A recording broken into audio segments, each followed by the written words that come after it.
ayitibwa Halima Masagazi Namwanje kuwekika kyefumbe nga kyegatiddwako n'ekika ky'omugenzi okuva e Kanungu ab'ekika ky'Abasigi be babadde abasale mu kukola ripooti eno. Ekyalo akiyita Kasanvu Cell Nabweya Ward mu Northern City Division Mbale City ng'ennaku z'omwezi lumu ogw'omusanvu 12/25. Eno ripooti y'omugenzi gwe tugenda okuwerekera.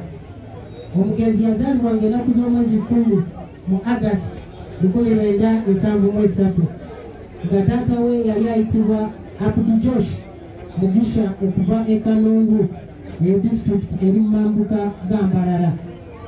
Maama we yali ayitibwa Hawa Rajab. Omugenzi wakula n'atuuka emyaka egy'okusoma yatwalibwa mu Kakoba Muslim Primary School bisangibwa Mbarara. Yatandikira ekibiina kye ekisooka n'akolerayo ne PLE. Wamala PLE yagiyita bulungi n'agenda mu secondary. Naye mu secondary teyawangaaliramu nnyo. Waba yakatuuka mu siniya ey'okubiri n'asinkana ne mwana munne ebiseera ebyo ayitibwa Siraj Masagazi Kaweesa. Yali ng'akola mu second division ey'Embarara nga yakajja nga instructor nga musomesa mu magye. So ne basiimagana ne batandika obufumbo mu mwaka gwa 1992. Mu bufumbo bwabwe buno ala yabawamu ezzadde y'abaana 6, abalenzi 2 n'abawala 4. Era omugenzi abadde afunye n'abazzukulu 3.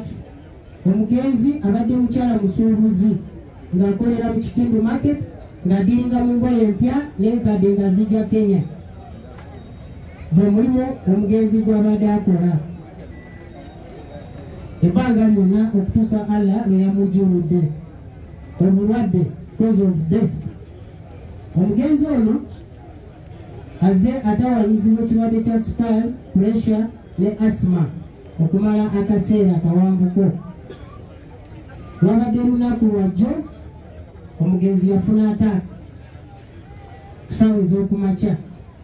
Omugenzi watwalibwa mu International Medical Center lisangibwa ku Republic Street opposite DFCO Bank. Omugenzi yatuusibwayo essaawa 5 ez'okumakya sharp okusinziira nga tunaalaba medical report weegamba. Watuukayo ku ssaawa 5 omugenzi yali admitted. Ne batandika okugezaako okumubudaabuda.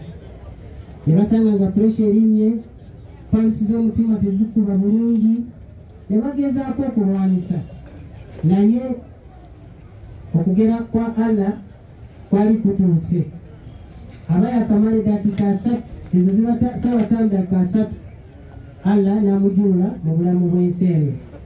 Ripooti egamba nti bagezezaako okupampinga omutima guddemu okukola bulungi naye buteerere okutuusa ssaawa 5 ez'okumakya dakiika 3 obulamu bwe ne bukomaawo. Omugenzi wawumulidde obulamu obw'ensi eno abadde aweza emyaka egy'obukulu 52. Twebaza Allah atuwangaziza n'omugenzi ono ku duniya okumala ekiseera ekyo. Twebaza abakungubazi mwenna abavudde okumpi n'ewala n'okusingira ddala ekika omugenzi mwava batindiza olugendo oluwanvu okuva Embarara, Kanungu, Kabale. Naye tutuuse okwetonda nti nga bwe mulabye embeera omukolo amazima gali nti gutusinziza ki amaanyi. Temusobodde kwogera nga bakojja ng'abako mu lujja luno. Naye tusaba kulwekika mutusonyiwe nnyo nnyini ddala embeera mugirabye nga weegenze. N'abantu mwenna betasobodde kutuuza tusaba mutusonyiwe olw'ebibaddewo byonna naye twalowoozezza bubi. Kiva kujja kati singa twategedde oba oliawo omukolo guno tubadde tugenda guteeka mu kisaawe naye ng'obagamba nti n'omugezi akola ki awuwa. Tusaba nti mikwano gy'omugenzi nammwe temusobodde kwogera mwena mwena basobodde otulingira mu musaayi. Tetulina lulimi lwe tuyinza kukozesa wabula tusaba Allah mwenna abasasule museera. Omugenzi yali muntu tusaba mutwegatteko nti ebyo ebyamusobako ala abenga abimusonyiwa eyakola obulungi amusasule musera.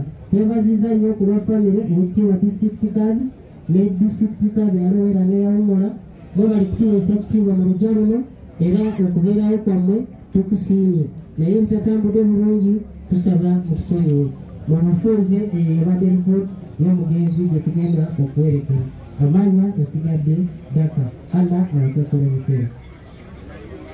Tweyaziza nsaba mukkirize